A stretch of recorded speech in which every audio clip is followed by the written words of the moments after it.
Olá, sou Eliege Fante, jornalista e doutoranda em Comunicação e Informação no programa de pós-graduação da Universidade Federal do Rio Grande do Sul. Vou apresentar a vocês o conteúdo do trabalho realizado com a minha orientadora, professora doutora Ilza Girardi, intitulado Jornalismo e Megamineração negam os impactos e a relação com a mudança climática. O nosso trabalho se baseia na pesquisa de doutorado que defendi em março deste ano, onde apresento a descrição da discursividade dos saberes em disputa sobre a política ambiental do Estado do Rio Grande do Sul e as relações com os poderes político e econômico. Mostro as transformações nos discursos do jornal Correio do Povo em um contexto de desmonte da política pública ambiental do Estado e de neoliberalismo global no período 2003 a 2018.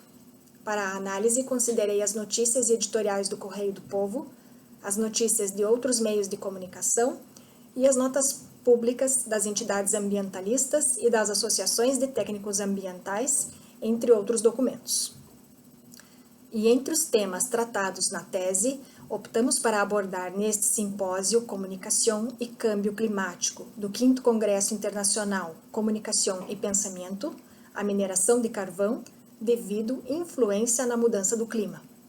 Este bem natural e coletivo concentra-se no território brasileiro, no Rio Grande do Sul, e é dos tipos lignito e subbetuminoso, ou seja, do ponto de vista energético, é tido como de má qualidade, por apresentar elevado teor de impurezas. Por isso não pode ser transportado e oferece menor rendimento da usina termoelétrica. Os projetos de megamineração em andamento no Rio Grande do Sul, com o apoio dos governos e a revelia das suas comunidades, são exploração de fosfato em Lavras do Sul, exploração de carvão mineral nos municípios de Charqueadas e Eldorado do Sul, exploração de titânio em São José do Norte, e exploração de zinco, chumbo e cobre em Caçapava do Sul. Pelo menos outros 150 projetos megaminerários estão em desenvolvimento. Para a análise, utilizamos o referencial teórico-metodológico Foucaultiano da arqueologia, acrescido das contribuições de teóricos do jornalismo e um olhar mais específico do jornalismo ambiental.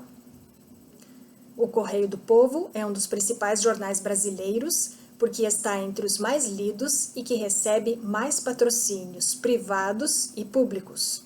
Foi fundado em 1895 em Porto Alegre e desde 2007 pertence ao Grupo Record, ligado à Igreja Universal do Reino de Deus. O jornalismo ambiental considera que o conhecimento sobre as questões ambientais, produzido e reproduzido de si, seus pares e de outros atores sociais, constitui um importante contribuinte para a construção das subjetividades em torno de mobilizações, ou não, em prol de políticas públicas coerentes com o momento histórico vivido pela humanidade. Precisamente nos referimos ao antropoceno, caracterizado pelo aumento da capacidade de transformação da superfície terrestre que o ser humano alcançou a partir do século XVIII com a Revolução Industrial. A consequência é a extinção de espécies da fauna e da flora e a constatação de inviabilidade do modo de viver humano moderno, por depender intensivamente do ciclo de consumo e da extração.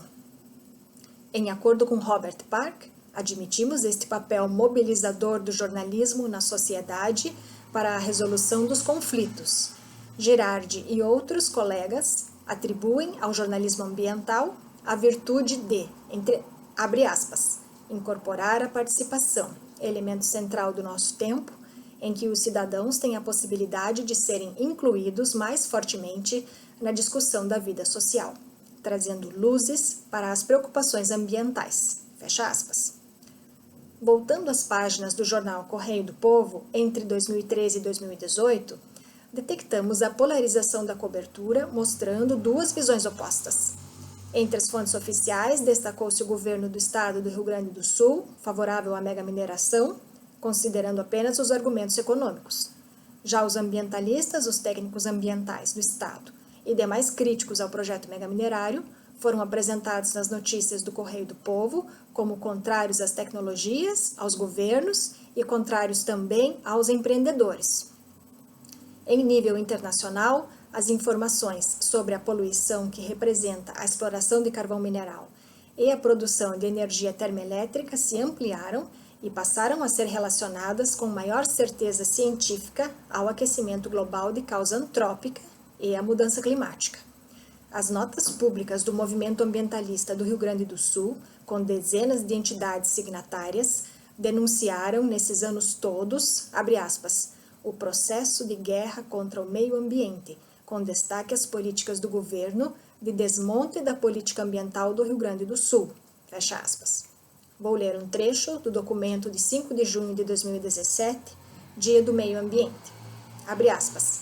Ignoram as múltiplas evidências científicas que ligam o crescimento da quantidade de gases de efeito estufa com os registros recordes de subida da temperatura da atmosfera do planeta. Demonstram, assim, desconsideração ao cumprimento do Acordo de Paris sobre as mudanças climáticas, fecha aspas.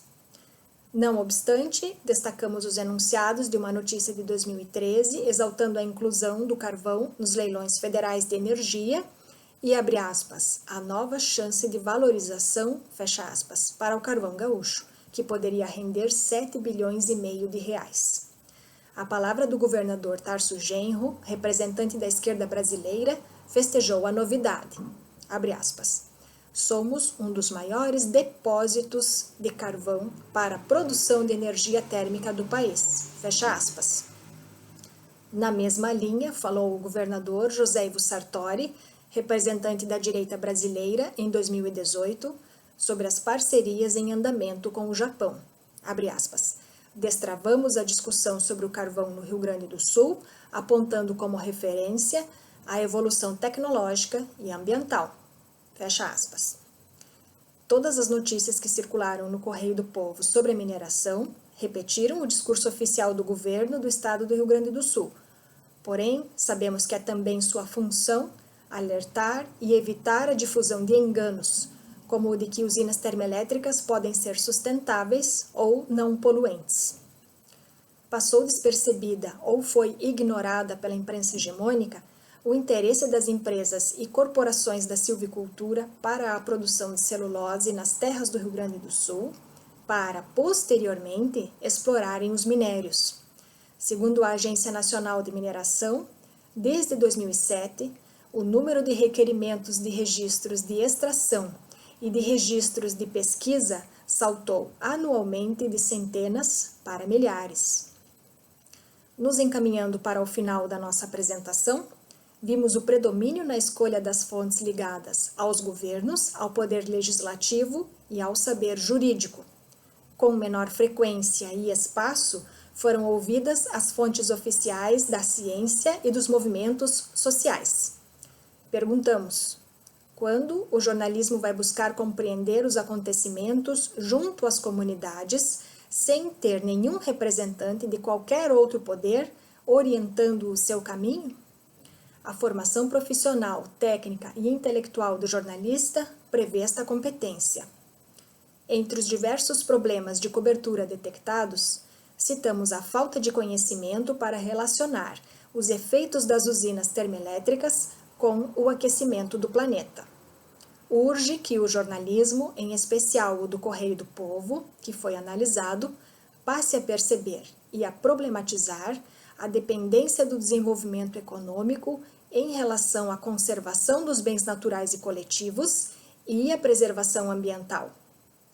Muitas graças pela oportunidade de participar deste congresso internacional.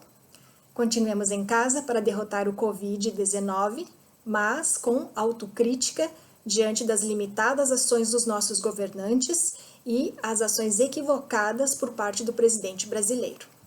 Meu e-mail é jppcom@gmail.com. Hasta!